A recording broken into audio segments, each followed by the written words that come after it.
I think it's time to get things straight about Taiwan-China tensions. So, first of all, I just want to start by generally pulsing everyone. What are the main things that you think of whenever you hear about the China-Taiwan conflict? Mainly like just the contrast between, the essentially just China wanting Taiwan back. It's like the one big thorn in the side for like I guess Chinese glory in their eyes. Perfect. Okay. Someone else said semiconductors. Taiwan certainly makes a lot of semiconductors. And one more person raised their hand. I think that was Lily. You're good to go if you'd Sorry, I like was to, just and gonna then we'll say move those on. two things, sovereignty and semiconductors. Awesome. I like how you both made them start with S's. It's got a nice rhyme to it. All right. So, yeah, those are definitely the main things defining this conflict. And obviously, because of those things, right, this concept of sovereignty, the threat of losing semiconductors, which, if you're lost on either of those things, don't worry, we're going to explain them in more depth, but also learn how to analyze them. This conflict has continued to be one of the most important things in the world and also one of the biggest risks for global confrontation between the two main superpowers in the world, the United States and China. So no matter who you are, if you're an American, you will be affected by this conflict that exists between China and Taiwan. So this is a general map of the region. I always like to start off when talking about regional issues with the general geography of what's going on. If you don't understand how things look on a map, it's hard to understand the context of the situation. Taiwan is small, China is big. And that seems rather obvious, but it also speaks to the larger regional reach that China has. China's not just close to Taiwan, which is a US ally, they're also close to South Korea and Japan and the Philippines as well, and Vietnam, all of these different countries, which to different degrees tilt towards the United States. And China, being a country whose military, industry, and economy is quickly and rapidly expanding, is trying to gain influence over all of these areas. But then, why is Taiwan really, really important? The China Taiwan conflict is technically China versus China. And let me explain that for a second. So, after the Chinese Civil War ended, and by the way, the Chinese Civil War lasted for decades, even through World War II, where they said, all right, let's hit pause on the war and then keep going. The Kuomintang and the Chinese Communist Party were the two parties fighting each other in the Civil War. Obviously, there's a larger history to it. I've worked on documentaries about this history, but the main thing that you need to know about this civil war is that the communists won the civil war. And afterwards, the Kuomintang, they fled to Taiwan, led by Chiang Kai-shek. The thing is, the Kuomintang were not communists. Who doesn't like communists in the world? Which superpower, especially during the Cold War? It's gonna be America. Mm-hmm. Us. We give weapons to people that kill communists. It's a thing. So for a long time, the US said Taiwan, right, this island nation that was controlled by Chiang Kai shek, that's the real China. And one day they deserve all of China. And that was their whole claim. They literally, to this day, are technically called the Republic of China. But then the People's Republic of China, the communist version, was like, no, Taiwan is ours. Over the last few decades, Taiwan has developed a distinct culture and national identity to the point where the vast majority of people on that island don't really want to be a part of China. But China wants Taiwan to be a part of it. And this is a really important thing to understand. Although Taiwan and China kind of peacefully coexisted for a time, a big part of Xi Jinping, who is the president slash dictator of China, his personal ambition is to take over this island and reunify China.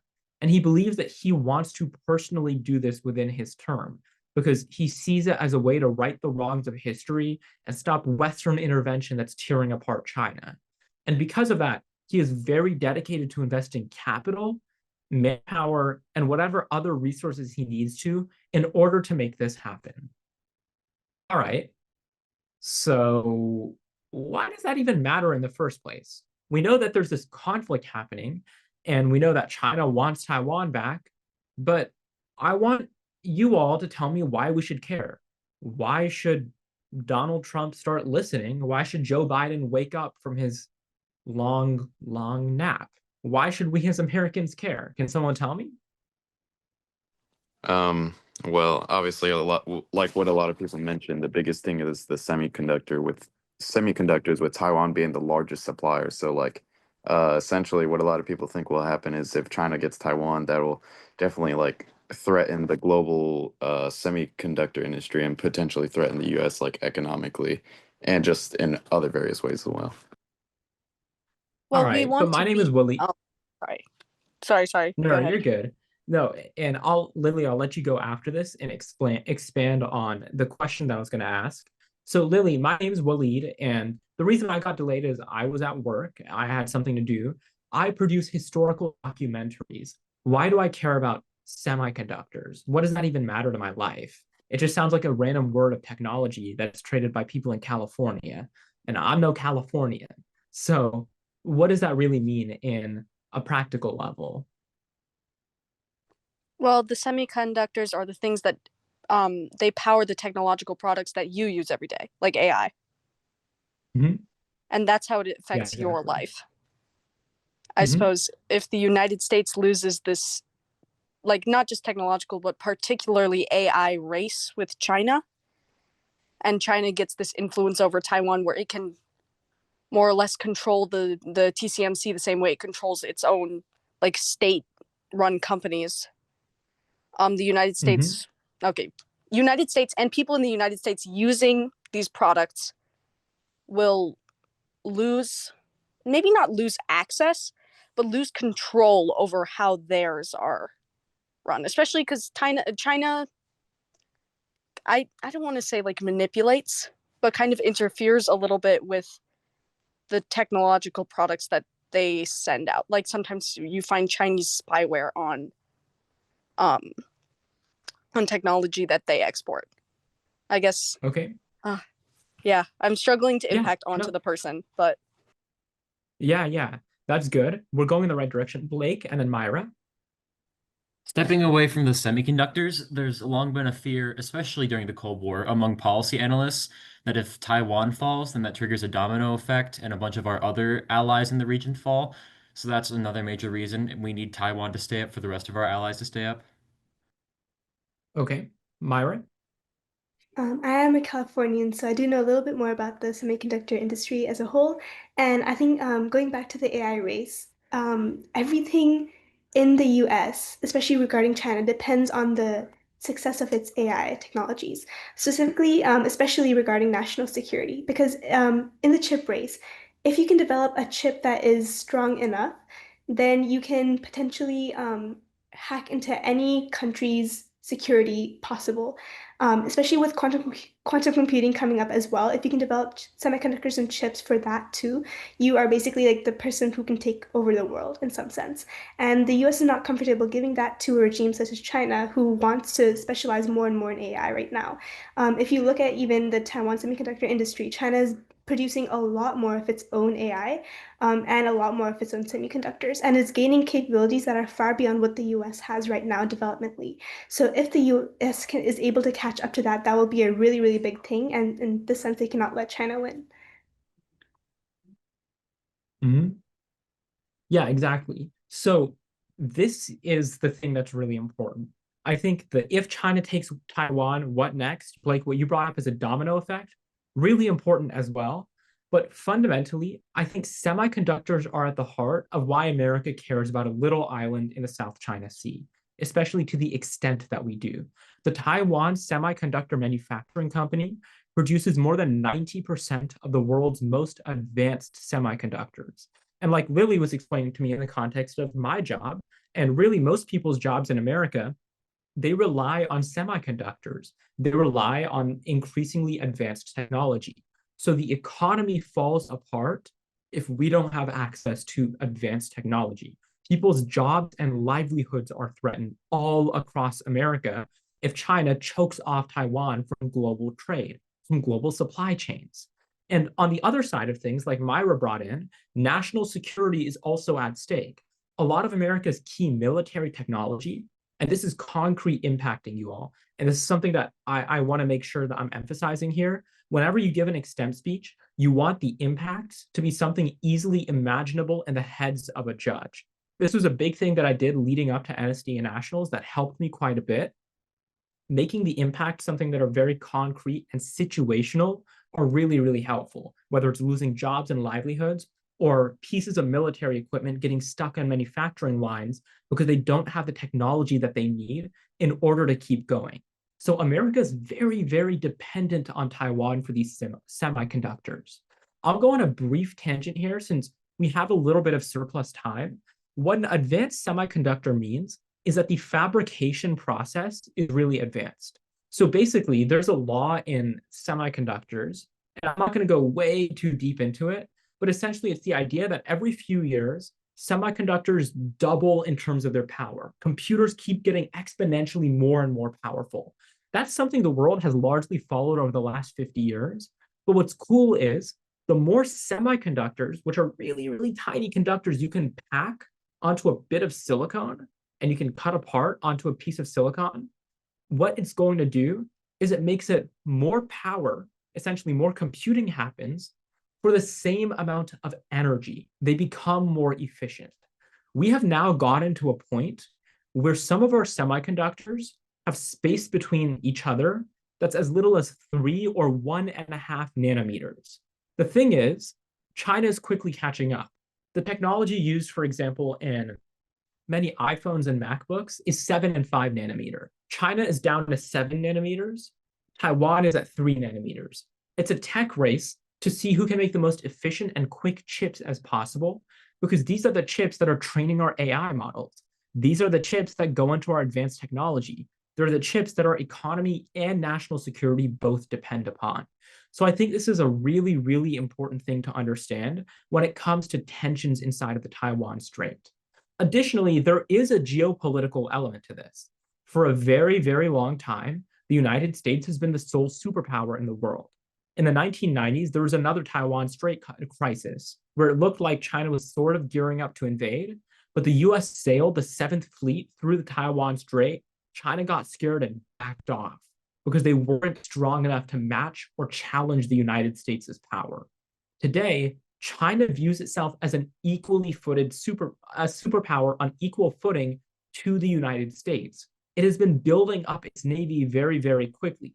Every 5 years, China's dockyards put out the same amount of warships as is the entire British Navy. They're building an entire British Navy every 5 years. They've already overtaken the United States in raw ship count, and now they're working on tech and missiles to try and be able to overpower the United States' Navy. So we're going to get into that a little bit later, but it's something to understand that taking over Taiwan on the part of China has this political and symbolic importance for China's rise as a superpower, and in their view, the United States' decline as a superpower. Moreover, a lot of these effects that happen on things like semiconductors, they exist on a scale, right? So China doesn't have to launch a full-blown war and invasion like 1939 into Poland in order to destroy the semiconductors. They could cut Taiwan off from power. They could cut Taiwan off from different shipments that they need. They can try and influence their politics or launch cyber attacks. So this conflict that exists between China and Taiwan, it's not as if it's total peace or total war. It exists to varying degrees. And that's also something that's important to understand. All right, let's move on to talking about what America's response has actually looked like. I think the first and foremost thing that we've been doing is selling weapons and training Taiwan's military. Taiwan's been investing in its defense. Their strategy is called the Porcupine Defense Strategy. What this doctrine means is making the cost for attacking Taiwan so high that China will not want to do it. So they have a lot of defenses along their beaches. They have many soldiers in their army who are trained as reservists. They want to make themselves as prickly and as difficult to invade as possible. They even have plans to retreat into the mountains and keep fighting a campaign from there. In addition, Taiwan also has their TSMC factories set to auto-destroy. So if they're ever invaded, they'll just destroy their factories and no one gets the semiconductors. And it's not easy to just build up a semiconductor factory. Like I'll talk about here in terms of America's response, it takes 3 to 5 years to get operational and you need a bunch of experts to run it. So America has been trying to de-risk from Taiwan. And primarily, we've been doing that by building our own semiconductor plants. We invested roughly $60 to $80 billion for the CHIPS and Science Act under the Biden administration in semiconductor plants, things like that. And the TSMC has actually started building in different areas of the United States. Like they have factories in Ohio and Arizona, other places as well. But President Trump canceled all of that funding. Yet he also says he wants to have semiconductors in America. It's a little bit of a contradiction. But at the same time as that's happening, he is also going for a more Republican business strategy, which is offering tax breaks and things like that to corporations that come over. The only downside there is there's no more conditions for workers, like minimum pay, things like that. But that is a strategy the Republicans have. And it's broadly a bipartisan consensus that America needs to have its own semiconductor plants so that if Taiwan gets attacked, our military and our key infrastructure is not completely screwed. We have to be able to get things done. We have to have an economy that's able to run. So in addition to de-risking ourselves from Taiwan, the final thing that I want to discuss is a little bit unclear. In fact, some would call it ambiguous. It's this concept of strategic ambiguity and or clarity that has always existed. The United States does not have what is called a formal defense treaty with Taiwan, depending on how you interpret existing agreements that happen. The United States has said, however, that if China invades Taiwan, they may or may not defend it. The idea behind this strategic ambiguity is to scare China away from invading Taiwan, but not to anger China into invading Taiwan. For example, we do not officially recognize Taiwan's independence as a country. Taiwan itself hasn't even declared independence. They just want to operate as an independent state. They don't want to declare independence and then get into a conflict with China. But over recent years, under both Biden's administration and Trump's second term, the US has moved to something called strategic clarity, literally just saying, yeah, we're going to defend Taiwan if they get attacked. The first times this happened, the first 2 or 3 times under Biden, Biden's staff came out later and was like, no, he just stuttered, guys. He's definitely not going to defend Taiwan, or maybe he will, maybe he won't. Honestly, Biden's old age became quite an asset to America because it made the ambiguous thing a really, really easy thing to pull off. But the bottom line to this is, over the last couple of years, it has really, really solidified into a stronger defense bond between the US and Taiwan, especially because both sides and both administrations, whether it's for pro-business interest or other interests, know that we need these semiconductors, know that we need this alliance. So before I move on to what China's strategies look like, do you all have any questions, comments, concerns over this stuff? Yeah, Blake. Yeah, you talked about how the TSMC plants are set to like self-destruct if China invades. Is that like a plan that's going to be implemented if China invades, or are they all just rigged to explode all the time? It's a plan that would be implemented as far as I know. I don't think they're rigged to explode because if there are earthquakes and things like that, which are relatively common in Taiwan, it could accidentally blow them up. My understanding is that that is a plan in place if a conflict broke out. And keep in mind, these semiconductor plants are really tough to take over and operate. Even in America, we've had to delay building some of them because we just can't even find enough qualified workers. Yeah. Makes sense. So I was just curious, like, in that case, if Taiwan's policy in the case of invasion is to like self-destruct their factories, like isn't that just like a net loss for everybody? Like even in for China, like it. So would you say that contributes to some sort of deterrence? Yeah. Even China buys these chips from Taiwan. They really need them. Sometimes they send them to Vietnam and then buy them from Vietnam. They need these Taiwanese chips, often designed by Americans, as much as we do. So it's definitely a deterrent that exists on either side. But what China's trying to do in recent years is pump lots and lots and lots of money into their own semiconductor manufacturing, like through the SMIC and other companies, in order to make sure that they're no longer dependent on Taiwan. Yeah, Melinda. What's given Taiwan such an edge in making semiconductors? So they did this crazy radical communist thing where they just invested in education and infrastructure. And it paid off over decades. It's a really good question. I think as a less jokey response, obviously they have all of these investments that they've made over time, but also I know, no, not education. Here at Equality and Forensics, we hate free education. I just want to make it really, really clear.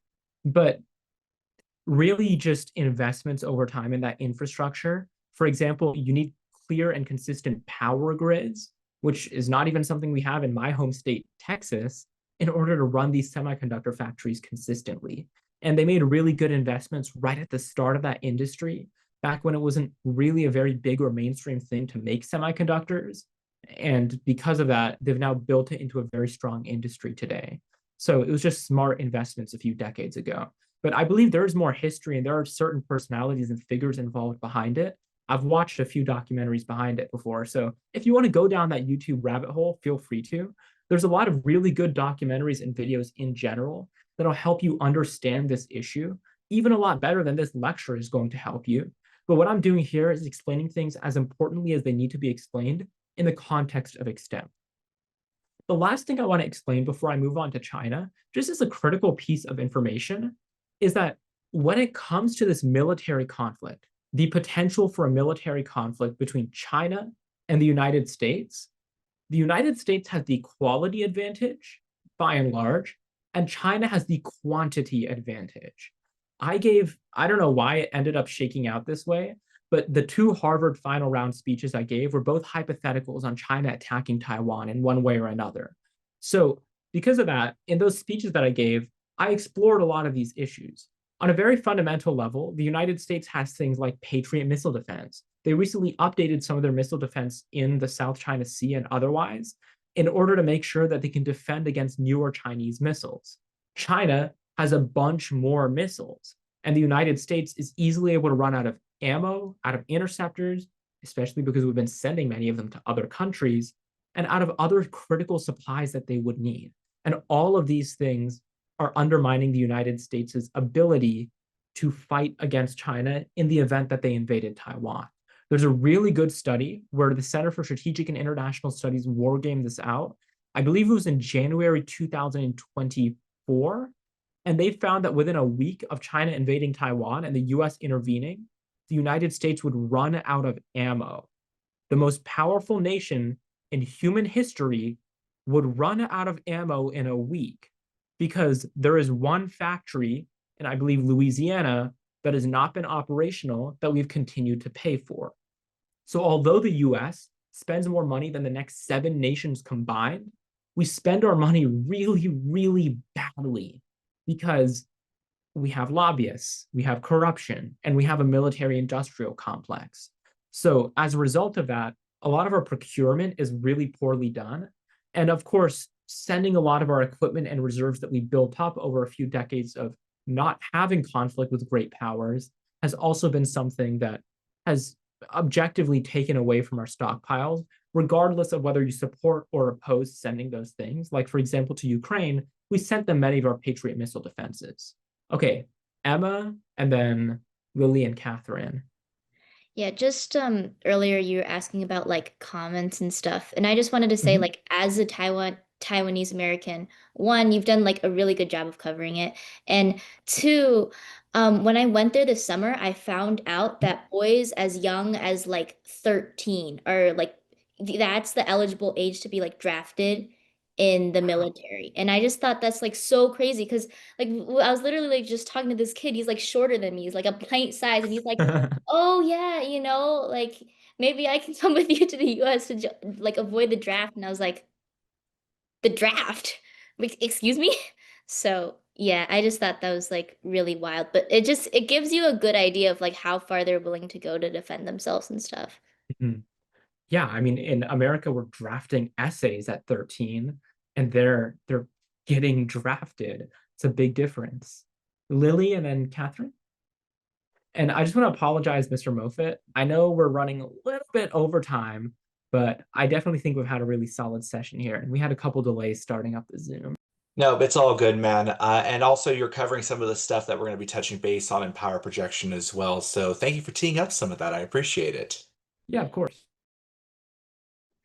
Okay, so I'm gonna start first just to follow up on one thing that Emma said because I got inspired while she was talking. But like just a piece of information that Taiwan is running like some kind of civilian drill, something like that. Like they're training their civilians for what to do in the event that China invades. So that's just an interesting thing to know. And then after that, when you were talking about how the US like doesn't spend its money well and has like this, I don't know if inefficient is the word, but like not the best system for military. What is like an example of a military that's doing well for that? Like maybe besides China in this case. Besides China, That like we so can look for as a model. I don't know how to explain. yeah, yeah, and I will say no country is perfect, right? So the reason why I would say it would be difficult to make a perfect example outside of China and the United States is that China and the US are both the superpowers with the best technology. So China is more efficiently buying and procuring the best technology in the world, or relatively equivalent to the US. I'd say they're a few steps behind. Everyone else is behind China and the United States. With that being said, I think the European Union isn't necessarily doing bad.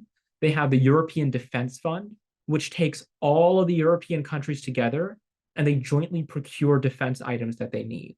This has been really effective for getting things like ammunition at scale for Ukrainians, as well as other forms of defense production. Russia is also really good at pumping out large amounts of ammunition from their factories every month. And I believe that at the time that the Russia-Ukraine war started, think about this, Russia was producing ammunition at 10x the rate of most Western countries, including the United States. So they were doing things much more efficiently than we were. And a lot of our factories were old, or processes were unrefined. We've been scaling up in recent years, which is good, but we still need to clamp down on a lot of things like the profit rates and other military contracting problems that we have. I would say the US military industrial complex is almost its own lecture, but really the bottom line behind it is that the profit margins are really high on products that are sold to our government. Lobbyists are oftentimes the ones who used to hold the positions in procurement. So imagine this, right? Like my job is a procurement officer at the Department of Defense. I make $80,000 per year on a government salary, pretty modest, humble salary. Then a Lockheed Martin representative comes up to me and says, it cost us $5 million to make this ammunition. Do you think $50 million is a fair price for this ammunition? And then I'm like, no, that's really, really dumb. I'm not going to do that. And they say $50 million. And after you're done being a military contractor, you'll get a $400,000 per year job as a lobbyist. Wink, wink.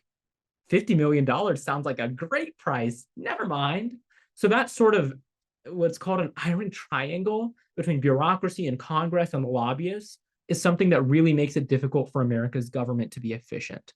That's not to say there aren't issues in China.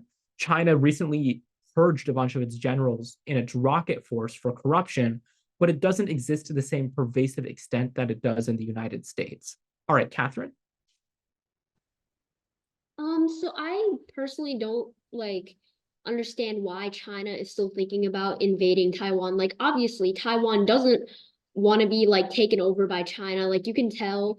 Plus, China risks starting a war with the US and China because the US is backing Taiwan up in like defenses and everything. And plus, Taiwan has the semiconductors that China desperately needs, and their factories are going to self-destruct if they invade. So it's just like, why are they still like thinking about invading? That is a very good question for the Politburo in Beijing. But I think that you're totally right about bringing up all of those things. And what I'm going to say is going to be kind of strange because you all just spent 35 or however many minutes listening to a lecture about this military conflict. China's not going to invade Taiwan.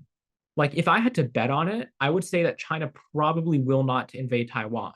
It is likely that some sort of military conflict would happen, like, for example, air defense identification zone flyovers, right? Like missile tests, or even a blockade, something like that, cyber attacks. However, the reason why we talk about these things happening is that risk is measured in two ways: probability of something happening, which in this case is very low, and magnitude of that risk, which I think, Catherine, you'd agree is really, really high, both in terms of economy, what would happen to America, how it would affect the whole world. It's a very high magnitude risk. And in international politics, we try and reduce risk wherever we can.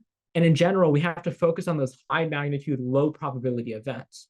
For example, Russia invading Ukraine in 2022 was irrational because Russia got sanctioned, they lost out economically, they lost out on a bunch of things. That was a low probability event that had high magnitude effect on the entire world. So that's generally what we'd look at them. But you're right, there's a bunch of reasons why it doesn't make sense. And if you were asking a question like, is it in China's best interest to invade Taiwan? You could say, heck no, it is not in their interests.